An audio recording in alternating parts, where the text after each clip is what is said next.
Assalamualaikum dan salam sejahtera. Nama saya Siti Fatimah Nur Ain binti Muhammad Rashid. Hari ini saya dan kumpulan saya akan membincangkan mengenai penerapan dan pembinaan kemahiran insaniah iaitu soft skill di sekolah dan juga di IPT. Saya akan menerangkan mengenai punca penerapan dan pembinaan kemahiran insaniah ini di sekolah dan juga di IPT. Penerapan kemahiran insaniah ini dalam diri pelajar sangat penting untuk menjamin perkembangan diri pelajar pada masa hadapan sama ada di alam pekerjaan. Penerapan kemahiran insaniah ini juga adalah untuk memupuk pembangunan modal insan dalam kalangan pelajar di Malaysia yang merangkumi nilai-nilai kepercayaan, integriti, institusi dan kesaksamaan. Melalui penerapan kemahiran insaniah di peringkat sekolah, dari bidang kurikulum mampu mempersiapkan dan melengkapkan pakej dalam diri pelajar dengan kemahiran berkomunikasi, mempunyai penampilan diri yang baik, penguasaan bahasa Inggeris yang baik, mempunyai kemahiran bersosial dan bermotivasi sebagai persediaan untuk menghadapi dunia pekerjaan.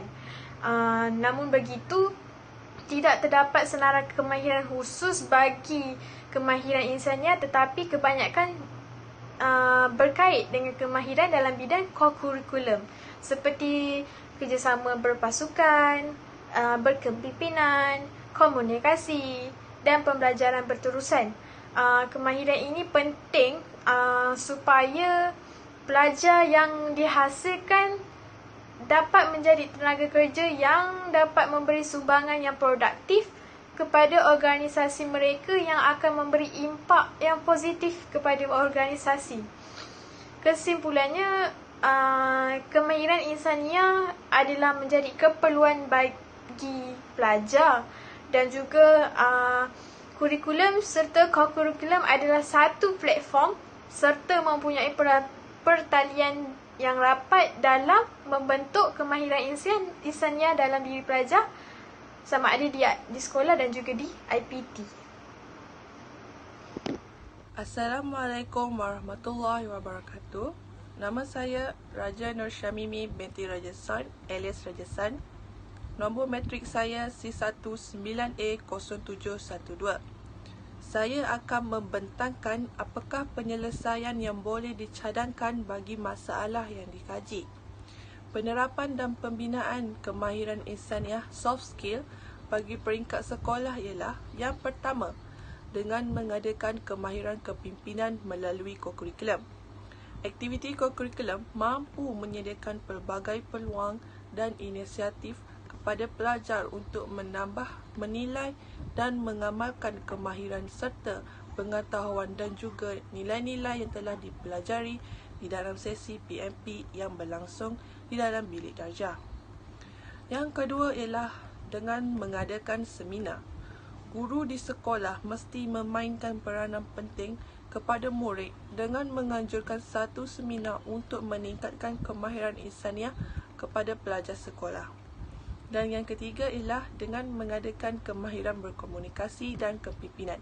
Dengan menganjurkan kemahiran seperti ini, pelajar dapat belajar untuk berkomunikasi dengan lebih berani dan dapat membaiki cara mereka berkomunikasi di antara satu sama lain dengan lebih baik. Penerapan dan pembinaan kemahiran insaniah soft skill bagi peringkat IPT pula, yang pertama ialah menyertai organisasi. Anda boleh mula dengan menyertai apa sahaja kumpulan atau kelab atau yang berkaitan. Dari situ anda akan belajar banyak perkara berkaitan dengan interaksi dengan orang lain. Bukan itu saja, selain menghargai perbezaan dan pendapat orang lain, anda juga akan menjadi insan yang lebih bijak. Semua perlu dipupuk melalui pengalaman. Yang kedua ialah mengambil bahagian dalam sesuatu program. Dengan menguruskan program ini di universiti, pelajar akan dapat banyak tunjuk ajar daripada orang yang telah berpengalaman, dan hal ini akan sedikit sebanyak menambahkan soft skill dalam diri pelajar. Dan yang terakhir, yang ketiga ialah pembangunan kemahiran positive value. Kemahiran ini harus diwujudkan di universiti. Kemahiran ini akan memberikan tumpuan dalam aspek kehadiran ke kelas, ketetapan masa kehadiran, kepatuhan terhadap undang-undang dan peraturan universiti, serta penampilan gaya daripada diri pelajar. Hal ini akan membaiki kelemahan pelajar dalam aspek tersebut dan menjadikan pelajar itu menjadi seseorang yang lebih baik. Sekian, terima kasih. Assalamualaikum warahmatullahi wabarakatuh. Saya Nur Atika binti Umar, C19B0491.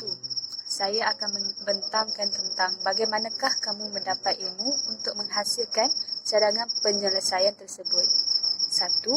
Empirisisme. Bersumberkan pengalaman panca indera menggunakan idea atau akal yang datang dari pengalaman. Dengan mengadakan program kemahiran kepimpinan dapat memberi pengalaman memimpin dan melatih pelajar untuk menjadi lebih berani dalam bercakap di khalayak ramai maupun mengutarakan pendapat.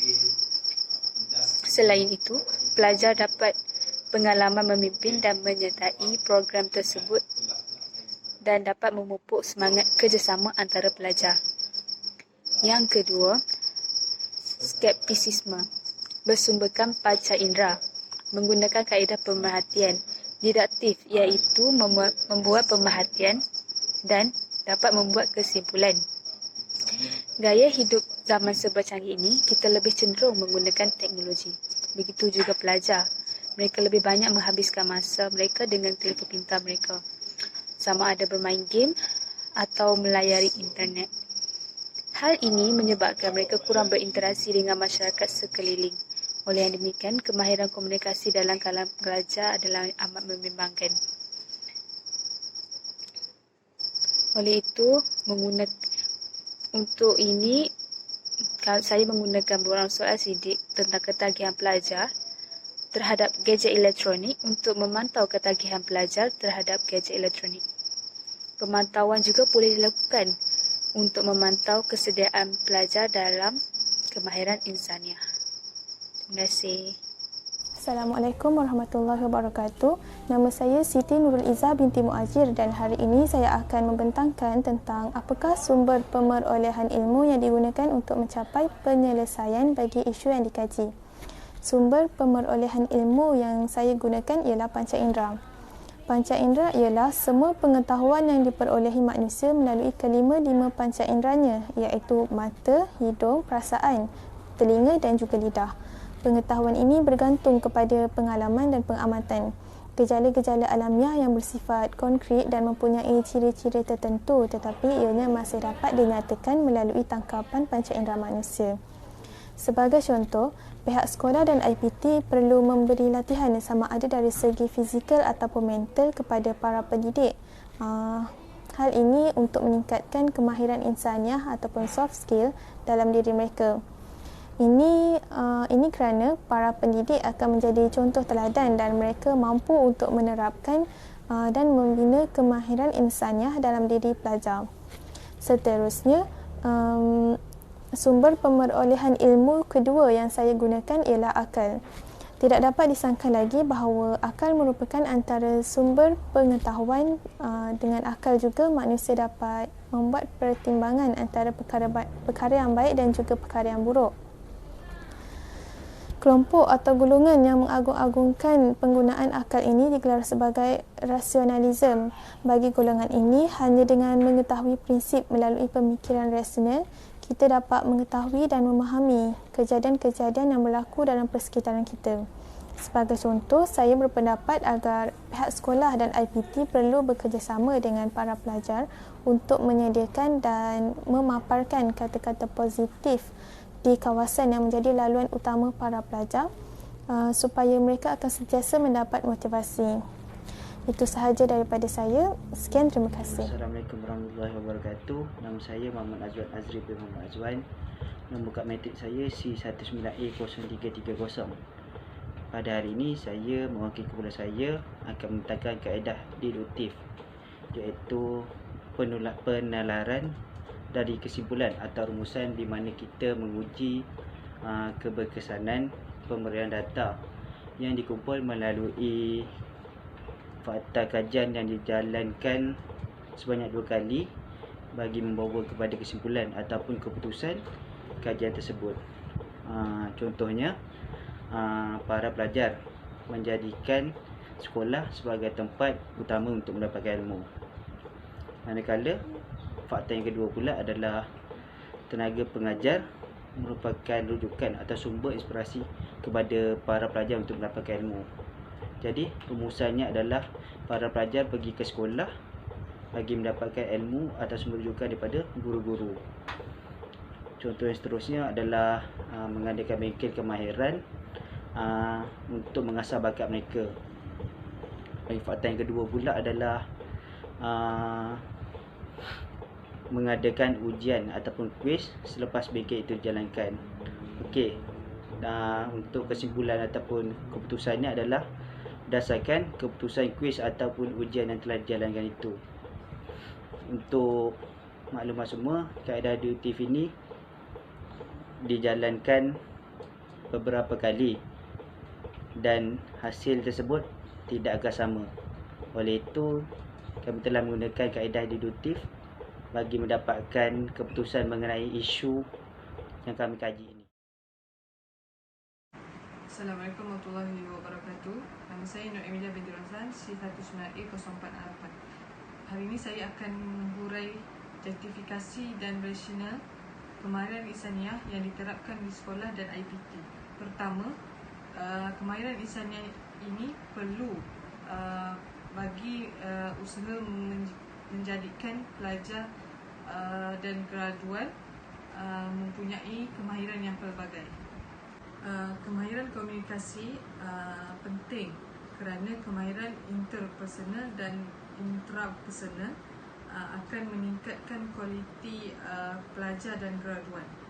Kesan daripada itu, reason kedua ialah meningkatkan kebolehpasaran pelajar dan graduan dalam persaingan kerjaya.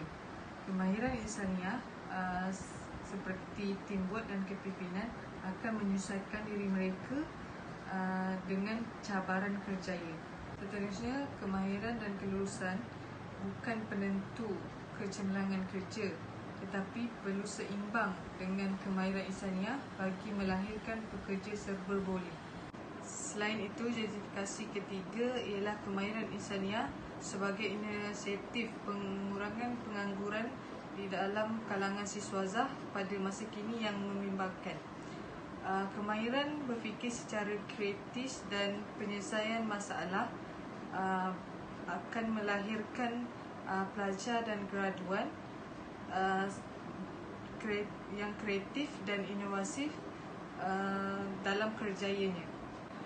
Selain itu, justifikasi ketiga ialah kemahiran insaniah sebagai inisiatif mengurangkan pengangguran dalam kalangan siswazah pada masa kini yang membimbangkan. Kemahiran berfikir secara kritis dan penyelesaian masalah akan melahirkan pelajar dan graduan yang kreatif dan inovatif dalam kerjayanya. Ciri ini bagi meningkatkan imej pelajar dan graduan di mata majikan sekaligus membantu mereka dalam pasaran kerjaya. Kemahiran insaniah juga berjustifikasi untuk mengatasi masalah sosial pelajar dan graduan dengan membentuk jati diri yang utuh dan padu. Tuntasnya, kemahiran insaniah mempunyai justifikasi yang relevan dalam melahirkan pelajar dan graduan yang seimbang dan holistik. Sekian, terima kasih.